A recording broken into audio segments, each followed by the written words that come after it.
Qu'est-ce qui s'est passé en fin de semaine? Vous étiez, donc, vous partez comme n'importe quel Québécois. Vous allez faire un petit week-end à Burlington, aux États-Unis. C'est ça, je suis partie avec ma cousine et mes 2 enfants pour passer la journée à Burlington, pour juste une journée comme ça, puis retourner le même jour. Du shopping? Oui, à la frontière, on nous a demandé notre pays d'origine, où on était né. C'est qu'on on nous a dit de rentrer. Ils nous ont dit Maroc, oui. Ça fait combien de temps qu'on est au pays? J'ai dit ça fait plus que 20 ans. Là, quand on est rentré à leur bureau, à l'intérieur, ils nous ont demandé nos cellulaires. Fait qu'ils ont pris nos cellulaires, ils nous ont demandé les mots de passe des cellulaires. Ils sont partis avec pendant 1 heure, puis après, ils sont venus nous chercher une par une. C'était dans un bureau, puis là, l'interrogatoire a commencé. C'est quoi notre religion? Est-ce qu'on la pratique? Où on la pratique? La mosquée où on va, qu'est-ce qu'on nous dit à la mosquée, le nom du imam, qu'est-ce qu'on pense de la politique de Trump. Qu'est-ce que vous pensez de la politique de Donald Trump? Ils Oui, vous ont demandé ça? Oui, il m'a demandé ça. Et qu'est-ce que vous avez répondu? Je lui dis, moi, il fait de son pays ce qu'il veut. C'est son pays, il fait ce qu'il veut de son pays. Alors, vous allez magasiner à Burlington. Oui. Le douanier vous dit « Suivez-moi, madame ». Vous êtes en voiture, là. On est en voiture, On vous demande de vous accoter, d'aller dans la voie d'accotement. Exactement. Sortez. Là, il a pris nos passeports, il a vu les pays de naissance. Il nous a dit, c'est où ça, M-A-R? J'ai dit, c'est Maroc en français, c'est Morocco. Oui, on est canadien. On est citoyenne canadienne, puis on est tous partis avec nos passeports canadiens. Puis c'est pas, quand on est rentré, je lui dis, c'est pas la première fois que je rentre aux États-Unis. J'ai de la famille aux États-Unis. On rentre souvent, puis on n'a jamais eu ce problème. Puis il nous a dit, c'est juste pour vous connaître mieux. Je dis, OK. J'ai commencé à répondre, à collaborer. Mais ça a pris beaucoup de temps. On est resté de 9h jusqu'à 1h de l'après-midi à répondre à leurs questions, puis en train d'attendre. J'avais mes enfants avec moi. Mon enfant il est malade, puis il était fatigué, puis j'ai demandé, on n'avait pas prévu de passer 4 heures ici. Avoir su, j'aurais resté chez nous, c'est ça. Est-ce que c'est la première fois que les douaniers américains vous interpellent ainsi et vous font passer, parce que vous dites que vous y allez souvent shopper là-bas? Je vais souvent. Ça fait longtemps qu'ils nous ont fait la même chose, mais vers la fin, ils nous ont laissé partir. C'était juste après les attentats du 11 septembre. C'est arrivé donc aux attentats du 11 septembre? Après l'attentat du 11 septembre, je prenais l'avion pour aller voir ma famille. J'ai mes parents, j'ai mes frères, toute la famille, ils sont aux États-Unis. C'est qu'ils m'ont passé un interrogatoire, mais vers la fin, ils m'ont laissé partir. J'avais raté mon avion, mais vers la fin, ils m'ont laissé partir.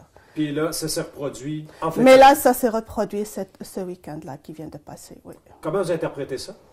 Je trouve que c'est la discrimination parce qu'on est musulman ou je suis voilée. Mais ça, ils ne vous l'ont pas dit clairement, les douaniers. Là. Non, mais il m'a demandé ma confession, où je pratique ma confession, les adresses de la mosquée où j'y vais, c'est quoi le discours qu'on entendait à la mosquée, est-ce que l'imam vient nous parler directement, ou il parle à tout le monde, où est-ce qu'on fait la prière, est-ce que c'est en haut, est-ce que c'est en bas.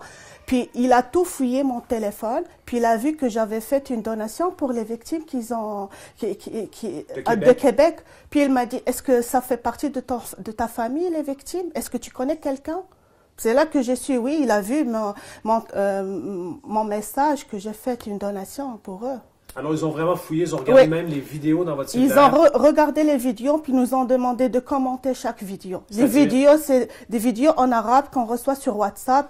Puis il y en a même qu'on n'a même pas ouvert, puis ils nous ont dit qu'est-ce que ça veut dire ça. C'est écrit en arabe, c'est des prières pour Allah, puis ils nous ont demandé qu'est-ce que ça veut dire. Chaque vidéo, qu'est-ce que ça veut dire. Qu'est-ce que vous pensez de la politique Trump? Est-ce que vous aimez les Américains? Ils vous ont demandé si vous aimez les Américains. Oui. Est-ce que les Marocains aiment les Américains? Ils ont demandé ça à ma cousine. Est-ce que les Marocains aiment les Américains? Vous parlez pour vous-même, là. Oui, c'est plein de questions comme ça. Puis vers la fin, ils nous ont passé comme 45 minutes d'interrogatoire face à face. Puis après, ils nous ont laissé encore attendre et attendre et attendre. Jusqu'à la fin, là, ils nous ont dit, vous ne pouvez pas rentrer. J'ai demandé la raison. Puis ils m'ont dit, parce que vous avez des vidéos et des choses contre nous. You have videos and concerns against us. J'ai demandé quoi? Puis là, ils m'ont sorti un formulaire signé. Ils ont pris nos empreintes, nos photos. J'ai signé le formulaire, mais quand j'ai signé seulement, j'ai vu ma photo puis les empreintes. J'ai pas eu le temps de lire le formulaire. Vers la fin, je vois sur le formulaire que nous, on a retiré notre admission pour aller aux États-Unis. Mais c'est pas ça ce qui s'est passé. Puis ma cousine, elle parle même pas l'anglais. Puis on était servi que en anglais. Moi, j'arrive à me sortir en anglais avec eux, mais il n'y avait pas un interprète qui nous expliquait c'est quoi ce qui est écrit, c'est quoi les lois, sur quoi on a signé. Fait qu'on est retourné de bord. Donc, vous n'avez pas d'antécédents criminels, vous n'avez pas d'antécédents judiciaires, vous n'avez pas eu de problème au Maroc, rien? Non, jamais, non. Et là, semble-t-il que dans votre cellulaire, il y avait des vidéos qui ne convenaient pas du tout aux douaniers. Exactement. Ils ont tout fouillé. Ils ont fouillé les vidéos. Ils nous ont dit, moi et ma cousine, interpréter les vidéos. Qu'est-ce que ça veut dire? Qu'est-ce que vous pensez de ça?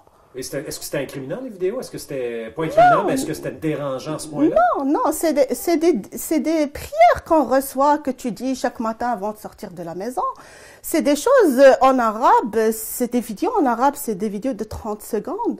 Mais nous, on n'est pas... Pas de message radical, rien. Non, on n'est pas responsable. C'est comme de l'information qui rentre sur Internet. On n'est pas c'est pas nous qui a fait ces vidéos, c'est pas nous qui les a partagées, on les reçoit. Moi, je reçois des milliers de vidéos sur mon cellulaire. En terminant, mauvaise expérience le week-end dernier. Oui. Vous allez retourner aux États-Unis? Moi, je m'inquiète parce que j'ai mes parents, j'ai ma mère, mon père et mes frères, toute ma famille sont là-bas. Puis j'ai envoyé mon grand garçon, je l'ai envoyé aux vacances des fêtes à Chicago pour passer les fêtes avec mes parents. Parce que moi, j'étais prise avec mon autre enfant à l'hôpital. Donc, on va souvent, puis on a prévu d'aller les voir à la semaine de relâche. Comment je vais me rendre, moi, pour voir ma famille? C'est ça ce qui m'inquiète. Est-ce que le fait d'avoir un passeport canadien, que je suis canadien, j'ai plus le droit de rentrer? Vous êtes voilé, ça semble poser un problème. Ça c'est sûr, ça se voit sur moi, mais je ne comprends pas. Bonne chance pour la suite. Oui. Merci, madame. Merci à vous.